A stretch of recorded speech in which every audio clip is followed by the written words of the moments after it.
زمانے کی نگاہوں میں رسوا ہو نہیں سکتا، نبی کہتے ہیں جسے اونچا وہ نیچا ہو نہیں سکتا، نبی کہتے ہیں جسے اونچا وہ نیچا ہو نہیں سکتا۔ نواسے اپنے نانا کے زمانے میں بہت سے، آپ بھی کسی کے نواسے، ہم بھی کسی کے نواسے، نواسے اپنے نانا کے زمانے میں بہت سے ہیں، مگر شبیر کے جیسا نواسا ہو نہیں سکتا، مگر شبیر کے جیسا نواسا ہو نہیں سکتا۔ آئیے حضرت استقبال نعرہ تکبیر اور نعرہ رسالت کی قوم کو نعرہ تکبیر، نعرہ تکبیر، نعرہ رسالت، صلی علی حضرت حسین میلاد النبی اور فتح مصطفیٰ شان مصطفیٰ مدد اسلام خواجہ کا ہندوستان۔ بہت اچھا بول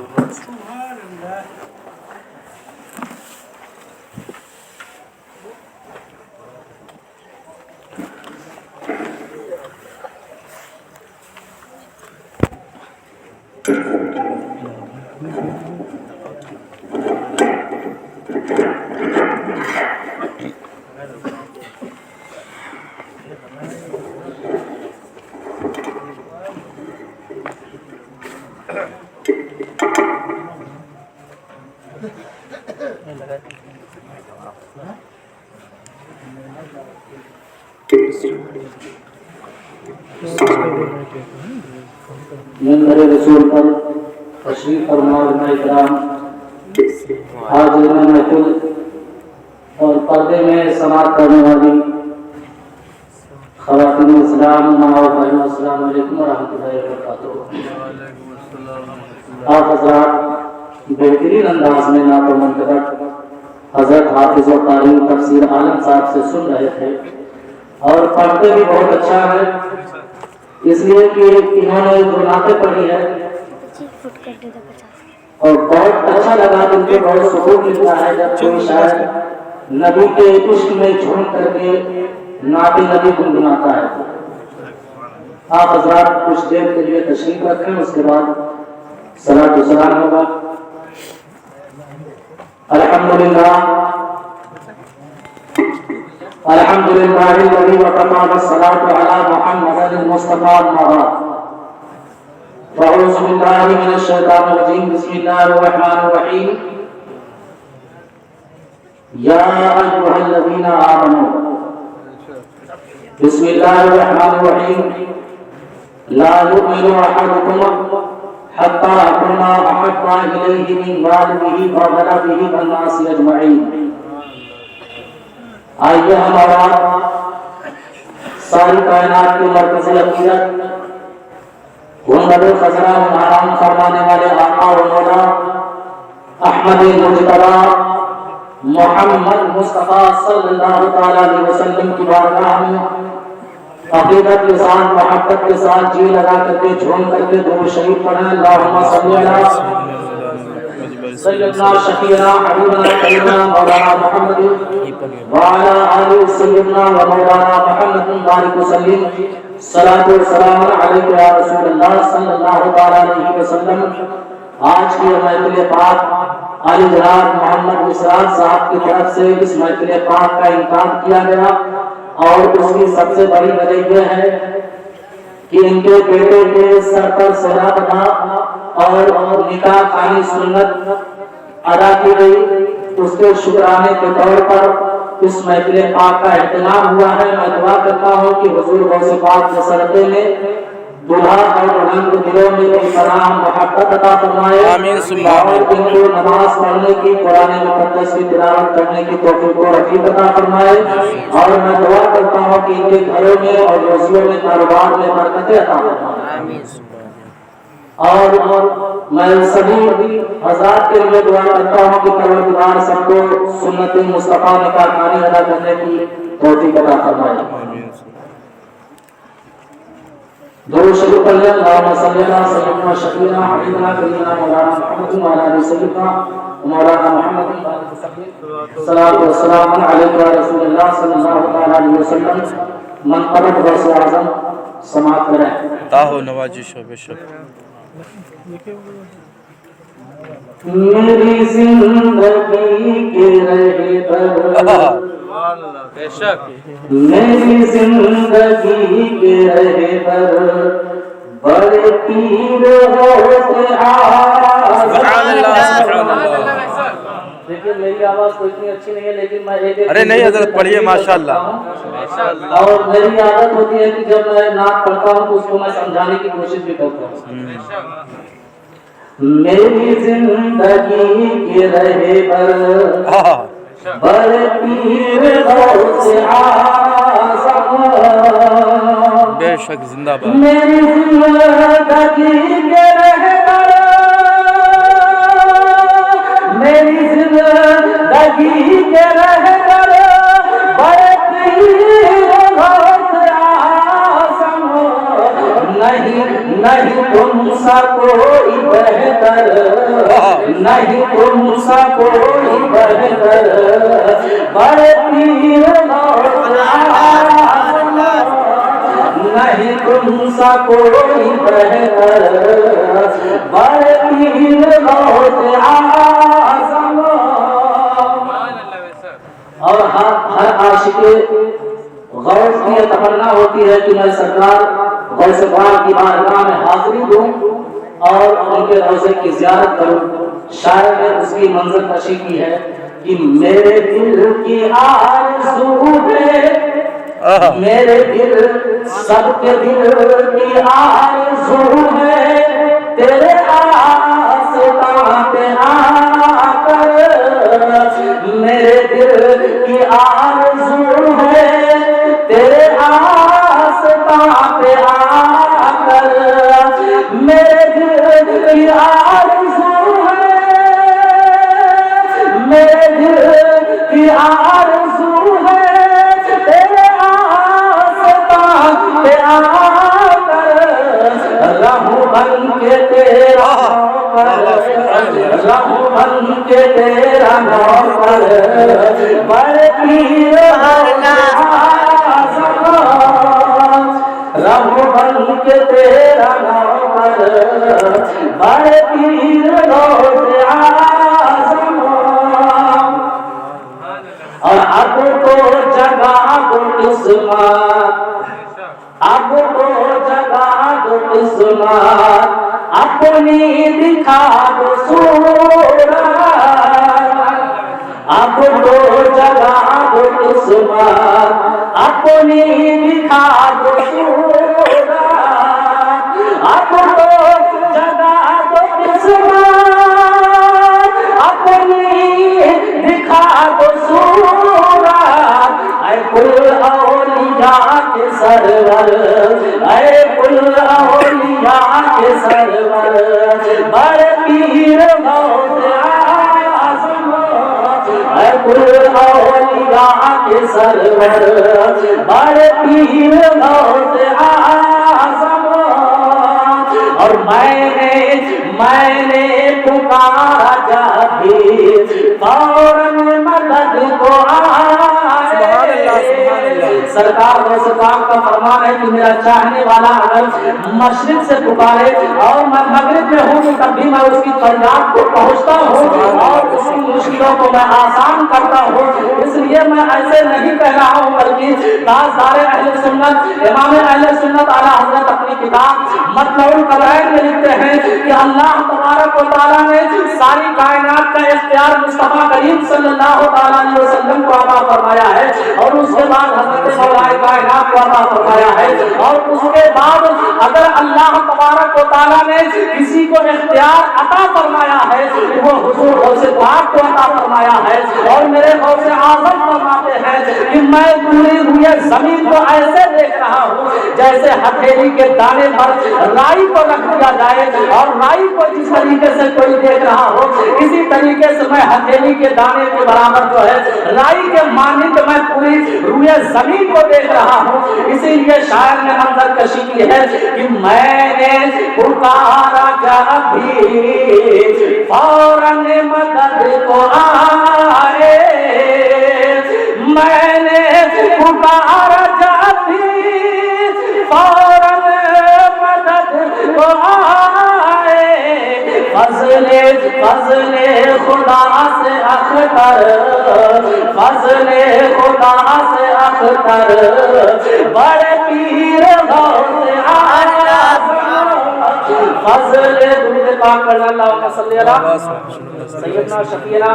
حبیبنا کریمنا مولانا محمد مبارک وسلم صلاۃ و سلام علیکہ رسول اللہ صلی اللہ علیہ وسلم۔ اب میری بات کو غور سے آپ سنیے، میں نے قرآن کریم کی تلاوت کی ہے، یا ایھا الذین آمنوا، اے ایمان والو۔ بے شک ایمان کہتے ہیں حضور سرور کائنات صلی اللہ علیہ وسلم کی رسالت کو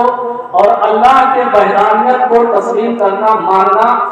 اور قیامت یوم آخرت کے دنوں پر ایمان لانا، تمام کتابوں پر ایمان لانا، اور جتنے انبیاء علیہ السلام اس دنیا میں تشریف لائے، صحابہ، ان لوگوں پر ایمان لانا، ان کو ماننا، بزرگان دین کو ماننا، یہی ایمان کی اصل جڑ ہے۔ تاجدار اہل سنت فرماتے ہیں کہ اللہ کی سرتاب قدم شان ہے یہ، اللہ کی سرتاب قدم شان ہے یہ، انسان نہیں انسان وہ انسان ہے یہ، انسان نہیں انسان وہ انسان ہے یہ، اور قرآن تو بتاتا، قرآن تو ایمان بتاتا ہے انہیں، قرآن تو ایمان بتاتا ہے انہیں، ایمان کے کہتا ہے میری جان ہے۔ حضرات، میرے آقا صلی اللہ علیہ وسلم حدیث پاک میں ارشاد فرماتے ہیں، حضرت انس بن مالک رضی اللہ تعالیٰ عنہ اس حدیث پاک کو روایت کرتے ہیں، لا یؤمن احدکم حتی اکون احب الیہ من والدہ وولدہ والناس اجمعین، یعنی تم میں سے اس وقت تک کوئی ہرگز مومن مسلمان ہو ہی نہیں سکتا ہے جب تک کہ میں تمہارے باپ، تمہاری ماں، تمہاری اولاد اور تمہارے عزیز و اقارب، تمہاری بیویاں، یہاں تک کہ تمہارے پسند کی ساری چیزوں، یہاں تک کہ تمہاری جان سے بھی زیادہ تم مجھے اپنا عزیز نہ سمجھو، تم اپنے جان سے بھی کہیں زیادہ جب تک تم مجھ سے محبت نہیں کرو گے تب تک تم اس وقت تک مکمل مسلمان نہیں ہو سکتے۔ یہ میرے آقا صلی اللہ علیہ وسلم کی حدیث پاک ہے۔ حضرت عمر فاروق اعظم رضی اللہ تعالیٰ عنہ میرے مصطفیٰ کریم صلی اللہ علیہ وسلم کی بارگاہ میں حاضر ہوئے،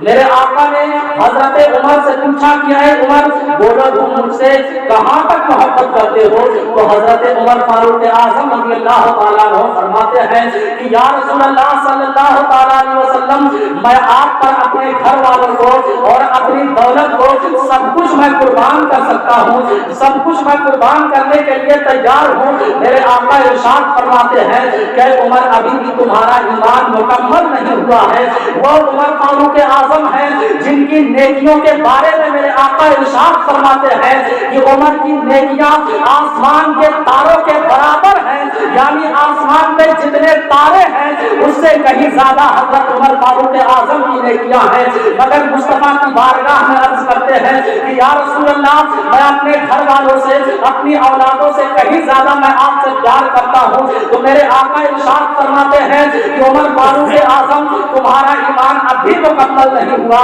تو پھر میرے آقا نے ارشاد فرمایا کہ اے عمر، جب تک تم مجھے اپنی جان سے کہیں زیادہ مجھے پیار نہیں کرو گے، تم مجھ سے محبت نہیں کرو گے، اس وقت تک تم مکمل ایمان والے نہیں ہو سکتے، کامل مسلمان نہیں ہو سکتے۔ تبھی تو تاجدار اہل سنت اعلیٰ حضرت عظیم البرکت بڑے اچھے انداز میں عرض کرتے ہیں کہ یا رسول اللہ، انہیں جانا انہیں مانا، نہ رکھا غیر سے کام، انہیں جانا انہیں مانا، نہ رکھا غیر سے کام، للہ الحمد میں دنیا سے مسلمان۔ حضرات، یہ میرے آقا صلی اللہ علیہ وسلم کی محبت ہے، اور میں آپ کو بتا دوں کہ میرے آقا کی شان یہ ہے کہ اٹھاؤ تاریخ کی کتاب، علماء کرام سے معلوم کرو، پتہ چلے گا کہ جب حضرت یونس علیہ السلام اپنی قوم کے لوگوں کو سمجھایا،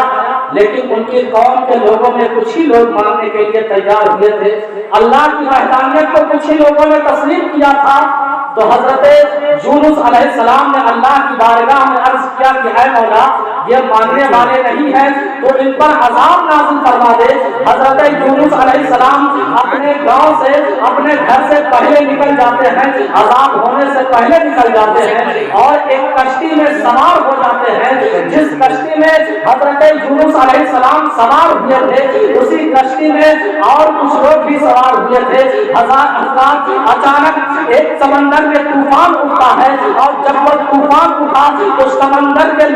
کشتی میں سوار ہونے والے لوگوں نے حضرت یونس علیہ السلام کو اسی سمندر میں نیچے گرا دیا۔ ایک مچھلی نے آ کر کے حضرت یونس علیہ السلام کو نگل لیا تھا۔ یہ میں قرآن کریم کی تفسیر بتا رہا ہوں کہ حضرت یونس علیہ السلام کو ایک مچھلی نے نگل لیا تھا۔ اب یہاں سے غور و فکر کیجیے آپ مسلمانوں، اپنے ذہن پر زور دیجیے اور غور سے سننا، محبتوں کے ساتھ سننا۔ حضرت یونس علیہ السلام کو جب مچھلی نے نگل لیا اور 40 دن تک آپ حضرت یونس علیہ السلام مچھلی کے پیٹ میں رہے، 40 دن تک مچھلی نے اپنے پیٹ میں حضرت یونس علیہ السلام کو رکھا، لیکن مشیت الہی یہ تھی کہ مچھلی نے حضرت یونس علیہ السلام کو اپنے پیٹ میں ضرور رکھا تھا، لیکن حضرت یونس علیہ السلام کو کھا کر کے ہضم نہیں کیا تھا۔ کیوں؟ اس لیے رب کا فرمان تھا کہ میرے بندے حضرت یونس علیہ السلام کی حفاظت فرما مچھلی۔ اور جب مچھلی کے پیٹ سے حضرت یونس علیہ السلام 40 دن کے بعد باہر آتے ہیں تو اسی مچھلی سے رب تبارک و تعالیٰ سوال کرتا ہے کہ مچھلی مانگ تو مجھ سے کیا مانگنا چاہتی ہے؟ میں آج تجھ پر بے حد خوش ہوں، اس لیے کہ تو نے 40 دن تک میرے نبی حضرت یونس علیہ السلام کو اپنے پیٹ میں رکھا ہے۔ اے مچھلی بول تو کیا مانگنا چاہتی ہے؟ وہ مچھلی عرض کرتی ہے کہ اے میرے مولا، اے میرے پروردگار، اگر تو مجھے کچھ دینا ہی چاہتا ہے تو کل جب میدان محشر قائم ہوگا اور محشر کے دولہا امام الانبیاء سرور دو جہاں صلی اللہ تعالیٰ علیہ وسلم کی ذات پاک اپنی پوری شان و شوکت کے ساتھ جلوہ گر ہوں گے، تو اے میرے پروردگار، حوض کوثر پر مصطفیٰ کریم صلی اللہ تعالیٰ علیہ وسلم کی جلوہ گری ہوگی، تو اے پروردگار اسی حوض کوثر میں مجھے ڈال دے تاکہ میں امت مصطفیٰ صلی اللہ تعالیٰ علیہ وسلم کا دل بہلایا کروں۔ حضرت یونس علیہ السلام جب مچھلی کے پیٹ سے باہر نکلے تو اللہ تبارک و تعالیٰ نے مچھلی کی اس دعا کو قبول فرما لیا، اور اللہ تبارک و تعالیٰ نے اس کو حوض کوثر میں اس مچھلی کو ڈال دیا۔ جب قیامت ہوگا، قائم ہوگا، اور میرے آقا صلی اللہ تعالیٰ علیہ وسلم اپنے امتوں کو اپنے مقدس ہاتھوں سے حوض کوثر کا جام بھر بھر کر پلاتے ہوں گے، تو حضرات وہ مچھلی جو ہے امت مصطفیٰ کا دل بہلاتی رہی ہوگی۔ حضرات کبھی تو تاجدار اہل سنت اعلیٰ حضرت عظیم البرکت بڑے اچھے انداز میں عرض کرتے ہیں کہ جس کی دو بوند ہے کوثر و سلسبیل، جس کی دو بوند ہے کوثر و سلسبیل، ہے وہ رحمت کا دریا ہمارا نبی۔ نعرہ تکبیر، نعرہ رسالت، جشن عید میلاد النبی، جشن عید میلاد النبی، عظمت مصطفیٰ،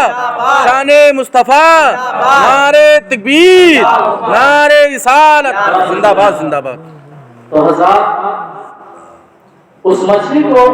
کی دعا کو اللہ تبارک و تعالیٰ نے قبول فرمایا، لیکن ہم اور آپ امت مصطفیٰ ذرا اپنے عمل پر غور کریں،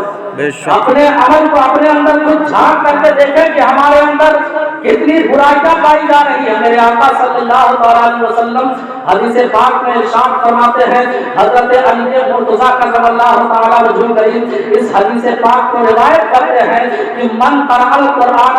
واستظہرہ فأحل حلالہ وحرم حرامہ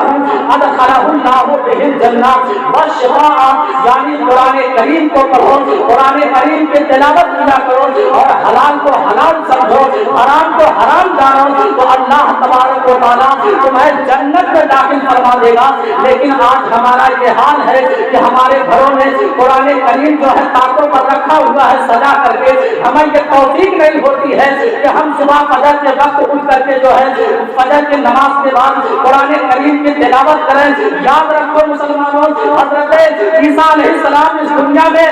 پیدا ہوئے تھے تو حضرت عیسیٰ علیہ السلام کی قوم نے ایک طریقہ بنا لیا ہے کہ وہ صبح 10 بجے کے وقت میں اپنے کام کاج کا آغاز کرتے ہیں۔ ان کا یہ عقیدہ ہے کہ حضرت عیسیٰ علیہ السلام صبح کے 10 بجے جو ہے اس دنیا میں تشریف لائے ہیں، لیکن قربان جائیے اپنے آقا و مولا حضور تاجدار مدینہ صلی اللہ تعالیٰ علیہ وسلم کی ذات پاک پر، میرے آقا صلی اللہ تعالیٰ علیہ وسلم صبح سویرے بھور کے وقت میں تشریف لاتے ہیں اور میرے آقا نے امت مصطفیٰ صلی اللہ تعالیٰ علیہ وسلم کے روزی میں برکت کے لیے دعا کیا ہے کہ اے پروردگار میری امت کے روزی میں صبح کے وقت میں برکت عطا فرمانا. تو اس لیے آج ہمیں اور آپ کو یہ طریقہ اپنانا چاہیے کہ صبح کے وقت میں فجر کی نماز پڑھ کر کے قرآن کریم کی تلاوت کریں اور قرآن کریم کی تلاوت کرنے کے بعد جو ہے اپنے کام کاج کا آغاز کریں. تو اللہ تبارک و تعالیٰ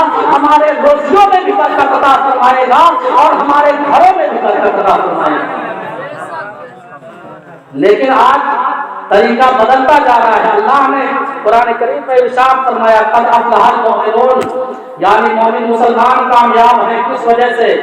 الذین هم فی صلاتهم خاشعون، جو اپنی نمازوں میں روتے ہیں گڑگڑاتے ہیں وہ مومن مسلمان کامیاب ہے. آج ہماری مسجدیں خالی ہیں. حضرات یہ مسجدیں جو ہے ہم سے سوال کرتی ہیں، ہم سے پوچھتی ہیں کہ آخر تم لوگوں نے مجھے بنایا کس لیے تھا؟ صرف دیواروں کو تیار کرنے کے لیے بنایا تھا یا اس میں نماز پڑھنے کے لیے بنایا تھا؟ ڈاکٹر اقبال نے کہا تھا کہ مسجد کو بنا لی شب بھر میں ایمان کی حرارت والوں نے، مسجد کو بنا لی شب بھر میں ایمان کی حرارت والوں نے. من اپنا پرانا پاپی تھا برسوں میں نمازی بن نہ سکا. حضرات ضرورت اس بات کی ہے کہ ہم نمازوں کی پابندی کریں، قرآن کریم کی تلاوت کریں. اگر ابھی اللہ نے ہمیں اور آپ کو زندگی عطا فرمائی ہے، زندگی دی ہے، تو اس زندگی کو ایسے ہی نہ جانے دیں. کیونکہ آؤ حضور غوث پاک کی بارگاہ میں چلتے ہیں. سرکار غوث اعظم کوئی معمولی ولی نہیں ہے. سرکار غوث پاک کی وہ ذات پاک ہے کہ میرے غوث ارشاد فرماتے ہیں کہ من قدمی ھذا علی رقیبتی کلی ولی اللہ، یعنی میرا قدم تمام اللہ کے بندوں کی گردن پر ہے. اور حضور غوث پاک جس کو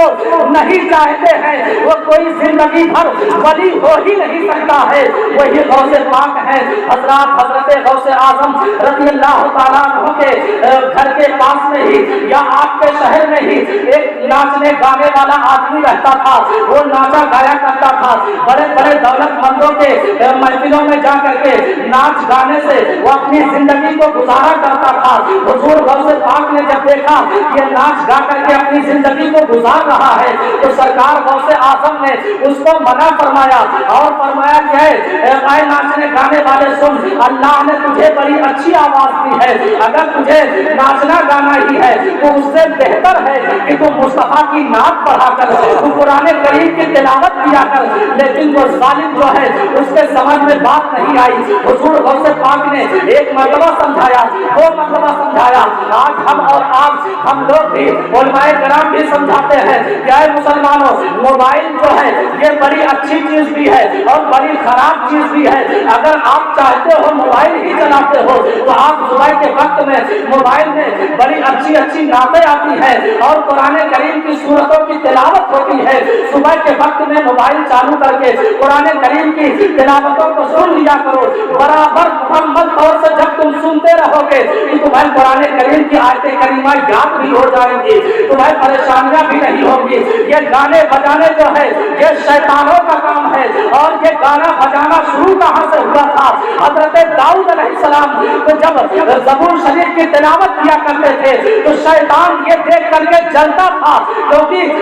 حضرت داؤد علیہ السلام کو اللہ نے وہ آواز عطا فرمائی تھی کہ آپ کی تلاوت کو سن کر کے چرندوں پرند انسان سب بے ہوش ہو جاتے تھے. جب آپ زبور شریف کی تلاوت کیا کرتے تھے شیطان دیکھ کر کے جلتا تھا. اس نے سب سے پہلے گیٹار بنایا اور طبلہ بنایا، ایک محفل کو قائم کیا، وہاں پر اس نے ناچا گایا. حضرات کو ناچنا گانا جو ہے وہ حضرت داؤد علیہ السلام کے دور میں شیطان نے قائم کیا تھا اور آج بھی یہ دور چلا آ رہا ہے. یہ آج جو ہے ناچ گانا بڑی زور و شور سے چل رہا ہے. مسلمانوں حضرت غوث اعظم رضی اللہ تعالیٰ عنہ اسے منع کرتے ہیں کہ تو ناچ گایا مت کر، لیکن اس کو جو ہے حضور غوث اعظم سے دشمنی ہو جاتی ہے. وہ جگہ جگہ چراغاہوں بھیجا کر کے حضور غوث اعظم کی برائی کرنے لگتا ہے. سرکار غوث اعظم کو کہنے لگتا ہے کہ ہماری ترقی کو دیکھ کر کے جلا کرتے ہیں. حضرات حضور سیدنا غوث اعظم رضی اللہ تعالیٰ عنہ نے ارشاد فرمایا تھا کہ تیری زندگی بہت زیادہ دن تک باقی نہیں رہنے والی ہے، یہ جوانی بہت زیادہ دن تک نہیں رہے گی. وقت گزرتا گیا، اس کی جوانی پھیلتی گئی اور حضرات اس کی آواز جو ہے خراب ہوتی چلی جا رہی تھی. دھیرے دھیرے جب اس کی آواز خراب ہوتی جا رہی تھی تو پہلے تو وہ ناچ گانے کے پیسے سے اپنے گھر والوں کی اور اپنے بال بچوں کی پرورش کیا کرتا تھا, لیکن جب اس کی آواز خراب ہوتی چلی جا رہی تھی تو لوگوں نے اس کو بلانا بند کر دیا. جب تک جو مال کمایا ہوا, جو پیسہ اکٹھا کر کے کما کر کے وہ اپنے گھر میں رکھا تھا, تب تک تو اپنے گھر والوں کو اپنے بال بچوں کی پرورش کیا, اس پیسے سے کھلایا پلایا, لیکن جب پیسہ ختم ہو گیا تو گھر والے بھی اس کا ساتھ چھوڑ کر کے چلے گئے. یہ حضور غوث پاک کی جو ہے, یہ حضور غوث پاک کی بددعا تھی جو اس کا ساتھ لوگ چھوڑ کر کے چلے جا رہے ہیں. لوگ اس کو برا سمجھنے لگے, کوئی اپنے محفلوں میں بلانے کے لیے تیار نہیں ہے, یہاں تک کہ کوئی اپنے پاس اس کو بیٹھانے کے لیے تیار نہیں ہے. ایک دن وہ اپنے دل میں سوچتا ہے کہ میرا معاملہ اس طریقے سے بگڑتا چلا جا رہا ہے, پتہ نہ جانے کب میری موت آ جائے گی. لاؤ ایسا کرو کہ جب پتہ نہیں جب میرا انتقال ہو جائے گا تو لوگ مجھے کالا دیں گے یا نہیں دیں گے, اس سے بہتر یہ ہے کہ میں قبرستان چلا جاتا ہوں اور قبرستان میں جا کر کے میں پہلے ہی سے وہیں بیٹھ جاتا ہوں تاکہ میرا جب انتقال ہو تو کسی کو کاندھا دینے کی ضرورت نہ ہو. حضرات وہ گانے بجانے والا آدمی جو ہے قبرستان میں جا کر کے بیٹھ گیا. ایک مرتبہ اتفاق دیکھیے, حضور غوث اعظم رضی اللہ تعالیٰ عنہ کا گزر اسی قبرستان سے ہوتا ہے تو حضور غوث اعظم نے دیکھا کہ وہی ناچنے گانے والا آدمی جو ہے جس کو میں نے منع کیا تھا, جس نے میری برائیاں کرنا شروع کر دیا تھا, وہ قبرستان کے اندر لیٹا ہوا ہے اور ایک بڑا پرانا کپڑا پہنے ہوئے ہے, دھوپ سے لاچار ہے, چل پھر نہیں سکتا ہے. حضور غوث اعظم اپنے گھر جاتے ہیں اور جانے کے بعد اپنے خادم کو بلاتے ہیں. بلانے کے بعد اشرفیوں سے بھری ہوئی تھیلی کو دیتے ہیں اور دینے کے بعد اس خادم سے کہتے ہیں کہ فلاں قبرستان میں چلے جاؤ, وہاں پر ایک آدمی غریب لیٹا ہوا ہے, اس کو لے جا کر کے دے دو, لیکن میرا نام مت بتانا. حضرات وہ خادم جو ہے اس آدمی کے پاس جاتا ہے, اس ناچنے گانے والے کے پاس جاتا ہے قبرستان میں, اور جانے کے بعد اس اشرفیوں سے بھری ہوئی تھیلی کو اس ناچنے گانے والے کو دے دیتا ہے. ناچنے گانے والے نے پوچھا کہ آخر اتنی مدد کس نے کی ہے, یہ کون سا اللہ کا نیک بندہ آ گیا ہے جس نے میری مدد کی ہے. جب بھی لوگ کوئی میرے پاس بیٹھنا جو ہے مناسب نہیں سمجھتے ہیں, کوئی اپنے پاس مجھے بیٹھانے کے لیے تیار نہیں ہے, لیکن یہ کون آ گیا ہے. حضرات اس خادم نے کہا کہ جس نے دیا ہے اس نے نام بتانے سے منع کیا ہے. اس لیے اے مسلمانوں پتہ یہ چلا کہ آج بھی ہم کسی کی مدد کریں تو ایک ہاتھ سے دیں تو دوسرے ہاتھ کو پتہ بھی نہ چلے, لیکن آج ہمارا معاملہ کیا ہے کہ ہم اگر کسی مدرسے میں چندہ دیتے ہیں یا مسجد میں چندہ دیتے ہیں تو ہم اعلان کروا کر کے دیتے ہیں کہ فلاں صاحب نے فلاں اتنا روپیہ دیا ہے, فلاں صاحب نے اتنا روپیہ دیا ہے. حضرات اگر آپ نے صرف دکھانے کے لیے اس کو اعلان کرایا ہے تو اس سے آپ کو کوئی ثواب نہیں ملے گا, اور اگر آپ اللہ کی رضا کے لیے آپ نے مسجد مدرسوں میں یا غریبوں یتیموں مسکینوں کی مدد کی ہے, اللہ کی رضا کے لیے, رسول اللہ صلی اللہ تعالیٰ علیہ وسلم کو راضی کرنے کے لیے, تو اللہ تبارک و تعالیٰ آپ کو اس دنیا میں بھی آپ کے روزیوں میں برکت عطا فرمائے گا, اور انتقال ہونے کے بعد یہی عمل آپ کے قبر میں بھی کام آئے گا. ایک شاعر نے بڑے اچھے انداز میں کہا ہے کہ وقت بتا وہ وقت کیسا ہوگا, اے وقت بتا وہ وقت کیسا ہوگا کہ سامنے جب میرے محبوب کا جلوہ ہوگا اور ان کے ہوتے ہوئے مصطفیٰ کے ہوتے ہوئے ظلمت کا تصور کیسا, مصطفیٰ کے ہوتے ہوئے ظلمت کا تصور کیسا, اندھیری قبر میں میرے اجالا ہی اجالا ہوگا. حضرات اس ناچنے گانے والے کے ہاتھ میں جب اشرفیوں سے بھری ہوئی تھیلی کو دیا اور وہ خادم آگے بڑھ کر کے حضور غوث پاک کی بارگاہ میں چلنے لگا, مجھے بھی پیچھے پیچھے چلنے لگا, اور جب وہ خادم جو ہے حضور غوث پاک کے حجرے میں داخل ہوا کمرے میں, حضور غوث پاک نے پوچھا کہ کیا تم اس آدمی کو دے آئے, تب تک دروازہ کھٹکھٹایا, آواز آتی ہے کون, جب دروازہ کھلا تو دیکھا کہ وہی ناچنے گانے والا ہے. حضور غوث اعظم رضی اللہ تعالیٰ عنہ فرماتے ہیں کہ اب کیا لینے کے لیے آیا ہے. اس نے کہا حضور سرکار مجھے معاف کر دو, آپ نے مجھے سمجھایا تھا لیکن میرے بات سمجھ میں نہیں آئی تھی, آج جب مجھے ٹھوکر لگی ہے تو میرے بات سمجھ میں آ گئی ہے. یا غوث اعظم کیا میرے گناہ معاف ہو سکتے ہیں؟ تو حضور غوث پاک فرماتے ہیں کہ توبہ کرنا تیرا کام ہے اور ولی بنانا میرا کام ہے. نگاہ ولی میں وہ تاثیر دیکھی, بدل دی ہزاروں کی تقدیر دیکھی. حضرات وہ آدمی جو ہے حضور غوث اعظم کے ہاتھ پر توبہ کرتا ہے, سرکار غوث اعظم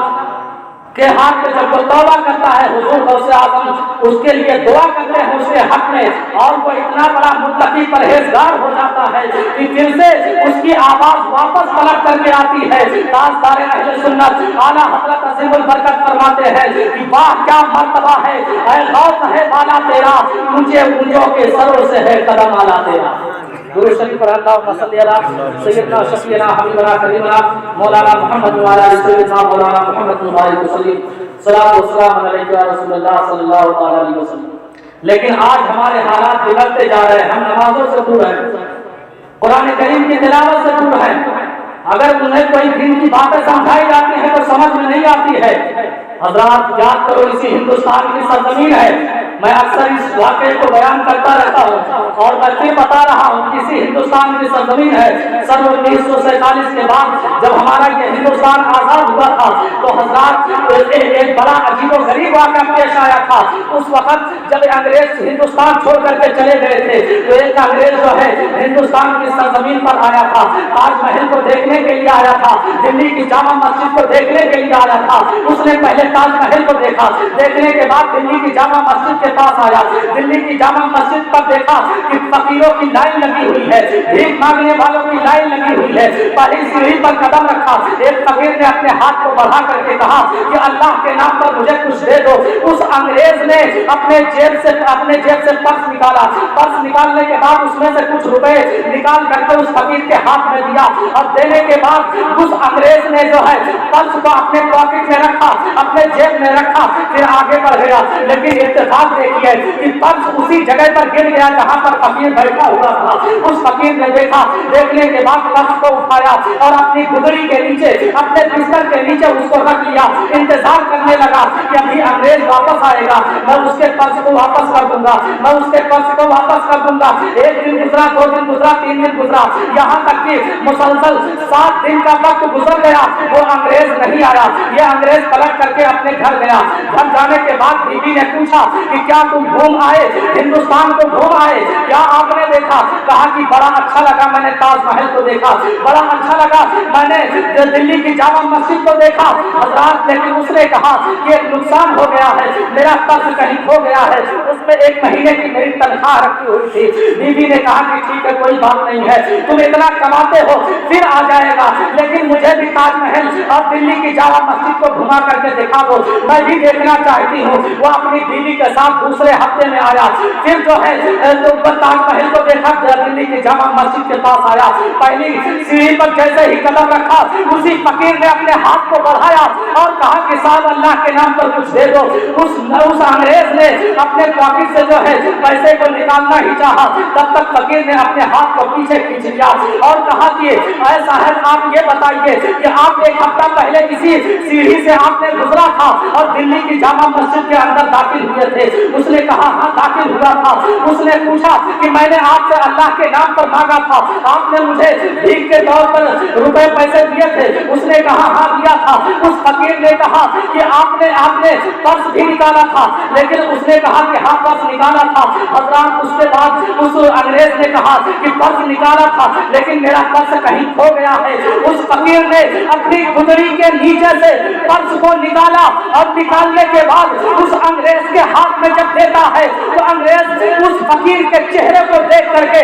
تعجب سے حیران رہ جاتا ہے اور پوچھتا ہے کہ فقیر تو مانگنے والا تھا, اس میں اتنا روپیہ رکھا ہوا تھا کہ اگر تو چاہتا تو ساری زندگی بیٹھ کر کے اپنے گھر پر کھاتا, تجھے بھیک مانگنے کی ضرورت نہیں تھی. لیکن کیا وجہ تھی کہ تو نے روپے کو دیکھنے کے بعد بھی روپے کو لے کر کے بھاگا نہیں؟ حضرات اس فقیر نے بڑا پیارا جواب دیا تھا, مسلمانوں ایمان تازہ ہو جائے گا. اس فقیر نے کہا تھا کہ انگریز سن, تو حضرت عیسیٰ پیغمبر علیہ السلام کا امتی ہے, تو حضرت عیسیٰ پیغمبر علیہ السلام کا ماننے والا ہے, اور میں مصطفیٰ جان رحمت صلی اللہ تعالیٰ علیہ وسلم کا ماننے والا ہوں. میرے نبی تیرے نبی سے افضل ہے, میرے نبی امام الانبیاء ہیں. اے انگریز سن,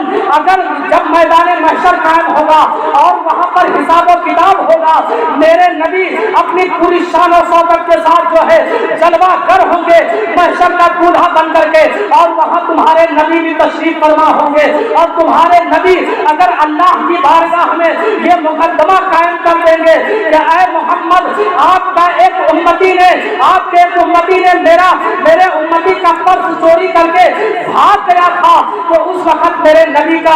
سر جو ہے شرم و حیا سے جھک جائے گا، اور میں یہ گوارا نہیں کر سکتا کہ میرے نبی کا سر جو ہے شرم و حیا سے جھک جائے۔ میں اپنی جانوں کو قربان کر سکتا ہوں، میں اپنے جانوں کو، اپنی اولادوں کو قربان کر سکتا ہوں، میں بھوکے رہ سکتا ہوں، جو جان مانگو تو جان دیں گے، جو مال مانگو تو مال دیں گے، مگر یہ ہم سے کبھی نہ ہوگا کہ نبی کا جاہ و جلال دیں گے۔ حضرات، مجھ سے یہ کبھی برداشت نہیں ہوگا کہ میرے نبی کا سر شرم و حیا سے جھک جائے۔ حضرات، اتنا کہنے کے بعد اس فقیر نے کہا کہ مجھ سے کبھی برداشت نہیں ہوگا، اسی لیے میں نے تمہارے پرس کو لے کر کے بھاگا نہیں۔ آج ہمارا اور آپ کا ایمان کتنا کمزور ہے کہ ہم جو ہے اپنے سگے بھائیوں کے زمین جائیداد کو ہڑپنے کی کوشش کرتے ہیں، ان کے مال و دولت پر ناجائز قبضہ کرنے کی کوشش کرتے ہیں۔ حضرات، یاد رکھو، قبر میں بھی ہمارے اوپر عذاب ہوگا۔ اور آخری بات میں آپ کو بتا دوں کہ ماں باپ سے محبت کیا کرو، یہ بڑے عظیم ہوتے ہیں، ان کی ہستی بڑی عظیم ہوتی ہے۔ اٹھاؤ تاریخ کی کتاب اور پڑھو تو پتہ چلے گا، جسے ہم اولاد جو ہے مسلک حنفی کے پیشوا کہتے ہیں، حضرت امام اعظم ابو حنیفہ رضی اللہ تعالیٰ عنہ کی ذات پاک ہے۔ یہی حضرت امام اعظم ابو حنیفہ رضی اللہ تعالیٰ عنہ ہے، کہیں سے تبلیغ کر کے واپس اپنے گھر آئے، ماں نے کہا بیٹا تبلیغ کر کے واپس آ گئے۔ حضرت امام اعظم نے کہا کہ ہاں میں واپس آ گیا۔ حضرت امام اعظم ابو حنیفہ کی ماں نے کہا کہ بیٹا ایسا ہے کہ مجھے ایک سوال کا جواب چاہیے، ایک مسئلہ پوچھنا ہے، فلاں مفتی صاحب کے پاس مجھے لے کر کے چلو، میں ان سے مسئلے کو حل کرانا چاہتا ہوں۔ دیکھو مسلمانوں، جنہیں ہم اولاد جو ہے اپنا امام مانتے ہیں، مسلک حنفی کا امام مانتے ہیں، حضرت امام اعظم ابو حنیفہ کی وہ ذات پاک ہے کہ حضرت امام اعظم ابو حنیفہ فرماتے ہیں کہ مجھے 5 لاکھ حدیثیں صحیح سند کے ساتھ، صحیح روایتوں کے ساتھ مجھے یاد ہے۔ حضرت امام اعظم ابو حنیفہ کی وہ ذات پاک ہے۔ حضرت امام اعظم ابو حنیفہ کی ماں نے کہا کہ مجھے فلاں مفتی کے پاس لے چلو۔ حضرت امام اعظم ابو حنیفہ نے اپنی ماں کو اپنے ساتھ میں لیا اور مفتی صاحب کے گھر پہ پہنچ گئے۔ حضرت امام اعظم ابو حنیفہ کی محبت کا تقاضا دیکھو، آپ نے یہ نہیں کہا کہ میری ماں دنیا کا سب سے بڑا مفتی، دنیا کا سب سے بڑا محدث تمہارے سامنے کھڑا ہے،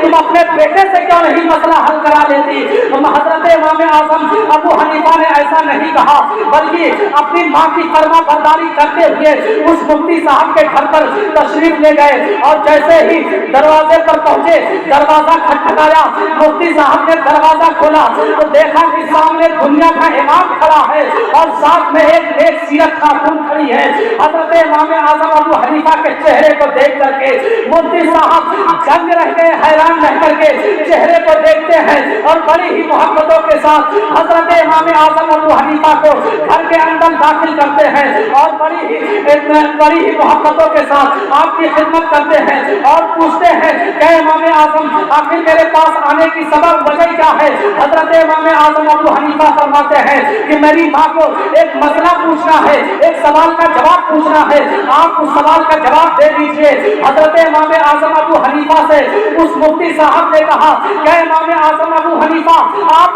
آپ خود ہی اتنے بڑے امام ہیں، آپ نے کیوں نہیں سوال کا جواب دے دیا؟ حضرت امام اعظم ابو حنیفہ بڑا پیارا جواب دیتے ہیں، قربان جاؤ مسلمانوں، آج بھی میں نوجوانوں سے کہتا ہوں کہ اے نوجوانوں، اپنی ماں باپ سے محبت کیا کرو، اپنے ماں باپ کی فرما برداری کیا کرو، اس لیے کہ ماں کی دعا کے صدقے میں اللہ تبارک و تعالیٰ ہمیں دنیا میں بھی کامیابی عطا فرمائے گا اور آخرت میں بھی کامیابی عطا فرمائے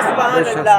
حضرت امام اعظم ابو حنیفہ فرماتے ہیں کہ تمہارے تمہیں سوال کا جواب دینے سے مطلب ہے میں کس لیے آیا ہوں اس کو مت پوچھو. اگر میں اپنی ماں سے کہہ دیتا کہ اے ماں میں تمہارے سوال کا جواب دینے کے لیے تیار ہوں تو ماں کی نافرمانی ہو جاتی اور میں یہ گوارا نہیں کر سکتا کہ میری ماں کی نافرمانی ہو. اس لیے میں تمہارے پاس تک چل کر کے آیا, ورنہ میں تمہارے سوال کا جواب دے میں اپنی ماں کے سوال کا جواب دینے کے لیے خود ہی کافی ہوں. حضرات یہ اللہ کے نیک بندے ہوتے ہیں, ان کے قدموں سے وابستہ رہا کرو. شاعر نے بڑے اچھے انداز اعلیٰ حضرت عظیم البرکت فرماتے ہیں کہ تو زندہ ہے واللہ, تو زندہ ہے واللہ, تو زندہ ہے واللہ, تو زندہ ہے واللہ, میرے چشم عالم سے چھپ جانے والا. مولا تبارک و تعالیٰ کی بارگاہ میں دعا ہے کہ ہم سبھی مسلمانوں کو ایک بنائے, نیک بنائے, نیک کام کرنے کی توفیق عطا فرمائے. مجھ سے بولنے میں جو بھی غلطی بھول غلطی ہو گئی پروردگار کی بارگاہ میں دعا کرتا ہوں کہ پروردگار میری توبہ کو قبول فرمائے. استغفر اللہ ربی من کل ذنب واتوب الیہ. کوٹ کی سے چمن کوئی چنے شاد رہے. بار بار جاتا ہوں میں گلشن میرا آباد ہے. السلام علیکم. کھڑے ہو کے